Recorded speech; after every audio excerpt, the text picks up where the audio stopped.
My next guest has come under some very serious criticism since he last featured on our programme back on February the 1st. At the time of our interview, it was suspected that Russian forces might invade the neighbour Ukraine. The Russian ambassador to Ireland, Yuri Filatov, denied that any such invasion was about to take place. But of course, all of that changed on February the 24th. Now, it's almost 8 months since that interview on February the 3rd, so I'm pleased that Ambassador Yuri Filatov joins us once again on the programme. Ambassador, you're very welcome. Hello, good morning. I have to go back to that interview first of all. Do you regret misleading our listeners as to Russia's intentions? Well, I certainly do not accept that qualification. I did not mislead anyone. I was very forthright in explaining the whole military political situation at the moment, saying that there is no really a big, huge strategic interest for Russia to undertake any military confrontation, unless the circumstances would force us to do that. That's what I've been trying to explain. Now, the invasion happened, and we saw it was a massive invasion. It wasn't the limited military operation that was perhaps predicted. The description by our Taoiseach in the United Nations of Russia now is of a rogue state, a rogue nation. What is your reaction to that? Well, I have already said something about that, about the speech by Taoiseach at the UN. I think it's, I might say it's self-contradictory in certain aspects. We have heard really many proper words about challenges the international community is facing, ideals that guide the Irish foreign policy, including the most important principle, and I can read it from my memory: all people have the right to live in dignity, to have their human rights and fundamental principles respected. In my mind, it's regrettable that, well, judging by the Taoiseach narrative, these principles do not apply to the people of Eastern Ukraine. I mean, this is a narrative that Russia is trying to portray, that there are people in eastern Ukraine who are deeply unhappy and that Russia needed to go in to vindicate their human rights. But what we have seen of the war thus far is quite the opposite. The Ukrainian people have been denied of their human rights. They have been forced to flee in their millions away from the war. We have seen the evidence of torture and death and mass graves in Bucha, in Izium, and there are reports of other places as well. This does not seem to be the vindication of the people of Ukraine's rights. Well, let me finish what I have been saying, that for 8 years, the Russian-speaking people of Donbass have been deprived of their fundamental rights and freedoms, above all the right to live. They had to defend themselves against nationalistic anti-Russian government in Kiev, which has waged war on them, put them under blockade, in an attempt of really forced Ukrainization.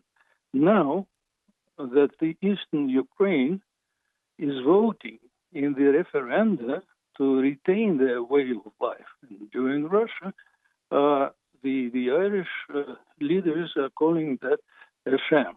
Well, that reminds me of the contemptuous attitude by Zelensky towards these people, who just this August suggested that, or maybe some time earlier, that anyone who, for the sake of their children, grandchildren, the Russian-speaking people, should get out of there and get out to Russia. Well, ironically, I may say, that's what they are doing exactly right now.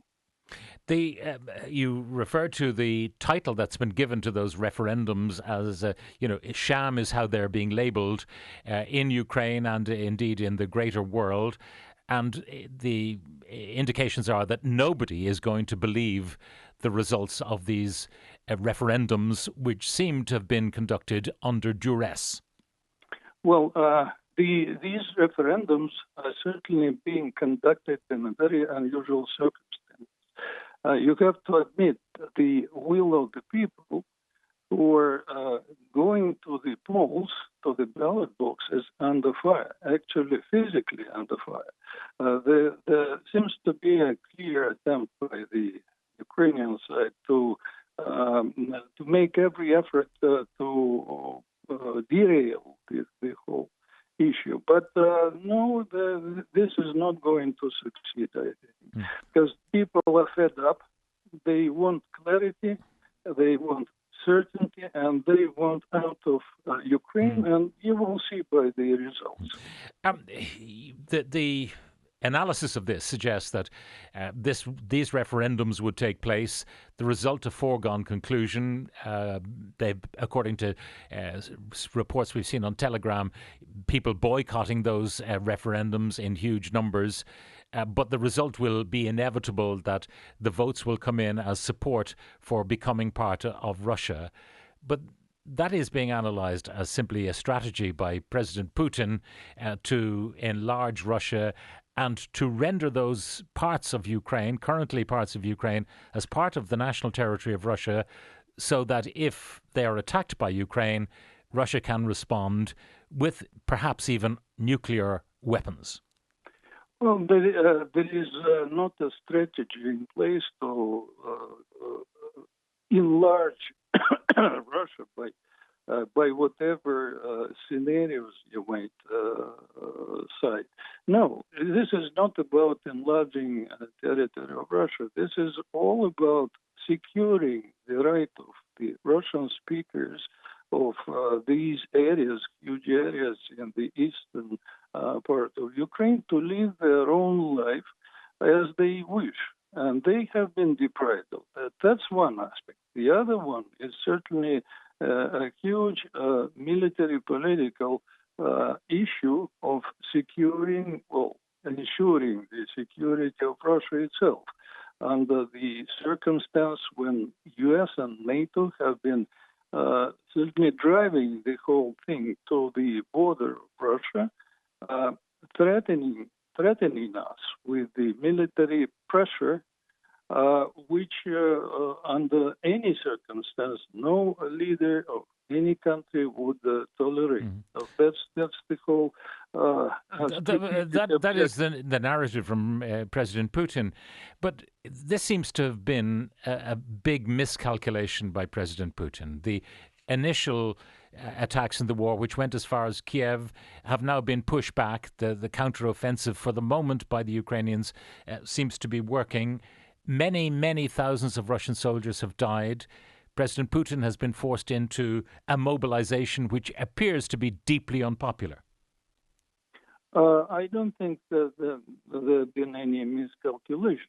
What the president referred to in his address on September 21st, there have been 2 points. First of all, he reaffirmed the strategic aim of the special military operation, which I have already mentioned. The other one is that the recognition that in light of huge concerted effort by the U.S. and NATO to oppose Russia militarily in Ukraine, it is necessary to increase capability of our forces on the Ukrainian theater. One might just point out that it's not only about equipping Ukrainian military with huge amounts of modern weapons. The whole NATO satellite group is working in the interests of this operation. It's about 70 military satellites, about 200 private satellites. all intelligence and targeting is being done by NATO. In essence, we've been. But isn't that part of the miscalculation? Sorry? That is part of President Putin's miscalculation. All of that was a possibility at the time he ordered his troops into Ukrainian territory. All of that was known. Did he believe that the West would not respond to the war? No, not really. Of course, we have seen the deliberate lying even before the events of this year to do whatever is possible to militarize Ukraine, to create a sort of anti-Russia on our borders. That was quite clear. That was one of the main reasons for the action which has been undertaken. Of course, the situation on the ground can evolve, and that is the reason we are doing what we are doing with the partial mobilization, which, as you said, you said it is unpopular. I don't think it's to that extent. There are some expressions of discontent, but that certainly has to be expected in some way. People could be scared, etc. But at the same time, we even have a huge number of volunteers who are not sort of supposed to be conscripted, but they go. Pictures emerge from the borders with Georgia, for example, of many cars queuing up to get out of the country. Reports from Turkey of Russians wanting to go there. The same from Moldova and other countries. Clearly, it's not a tiny fraction of those likely to be conscripted who are running away from the conflict. It's many more. If you take numbers, the mobilization resource, the overall mobilization resource of Russia is about 25 million. Okay, what we're talking about now is mobilizing just 1% of that, which is roughly 300,000. Okay, what you have mentioned on the Georgian border, etc., as elsewhere, well, that might be 2,000, 3,000 people. So these numbers do not add up. It's not the major factor.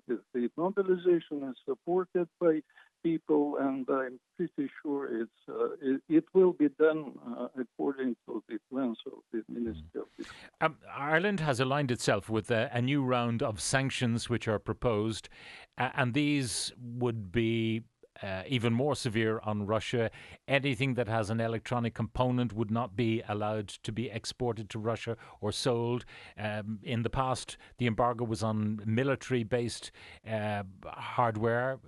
Now it's pretty much everything. Banking will be curbed.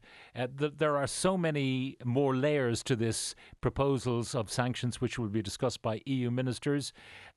There is the possibility that Russia will suffer even more dramatically from this round. Does Ireland's support for these sanctions make Ireland an enemy of Russia? Well, I don't think Ireland is our enemy. I know many people in the country who are still friends of ours and will be, I'm pretty sure. The line, the policies of the Irish government is something else. That is certainly an unfriendly policy towards Russia, and that has been stated quite clearly on many occasions. As far as the sanctions are concerned, I am pretty sure we will live through that period, and it is unfortunate because that makes life of people not so much in Russia but in Europe, for that matter, quite more difficult, and it's not the way to deal with the core issue of Ukraine. Do you believe that President Putin has the appetite to use nuclear weapons? Well, I don't see any inclination to do that. the president has not said anything suggesting that he is playing any nuclear strikes or whatever. Nothing in our position on the nuclear issue has changed. All the pertaining fundamental documents are in place and in force. What we have been reminding our international audience that these doctrines provide that in certain circumstances, such as existential threat to Russia, the nuclear weapons could be used, and there should be no doubt about that. That is solely for the knowledge of the people who've been quite clearly outspoken on this with the nuclear alarm rhetoric, which is probably the worst thing could be done under these circumstances. How does Russia feel about its isolation now? Because both, two countries that were on the sidelines of this initially, India and China, are now calling for a negotiated settlement. They want Russia to come to the table. Well, I don't think we have any reason to feel isolated. If you just look at what we have witnessed during the high-level week at the UN General Assembly, and there were only 7 countries, including Russia itself, that objected to President Zelensky addressing the UN by video. That's a very small fraction of the United Nations Assembly. You have to look at the wider picture.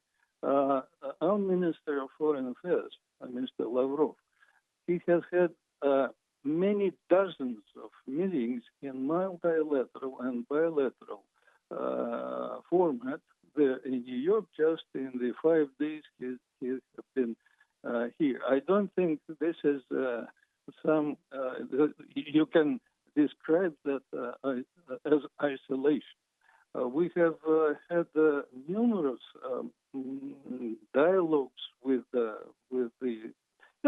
When you speak about isolation, it seems like you see the world only through the European perspective, but the world is much, much larger than Europe and the United States. Sure, but I did mention the 7 who voted in favor or against, and they included Russia, but Cuba, Nicaragua, Syria. You don't have many friends when it came. You didn't have many friends when it came to that vote. So when I say isolation, that is the evidence, if you like, for your isolation. Oh, you can't take any particular single vote at the UN to be a representative of the much, much wider phenomenon. And I'm pretty sure that our partners throughout the world think the same way. Now, the question of nuclear weapons, you said earlier that President Putin would use them under certain circumstances which are an existential threat to Russia. Now, does that mean that having annexed the 4 territories which have voted in the referendums, that you would regard those territories as part of Russia, and therefore any attack on them would be an attack on Russia? Well, first of all, I wouldn't want to dwell into hypothetical situations. Let's see what goes on with the referendums, with the sort of legal ramifications of that. But one thing is pretty much evident and sure. We have had very clear and very persistent policy, consistent policy on the nuclear issue. The nuclear war should not be waged and cannot be won. That is something is still in place, still in force.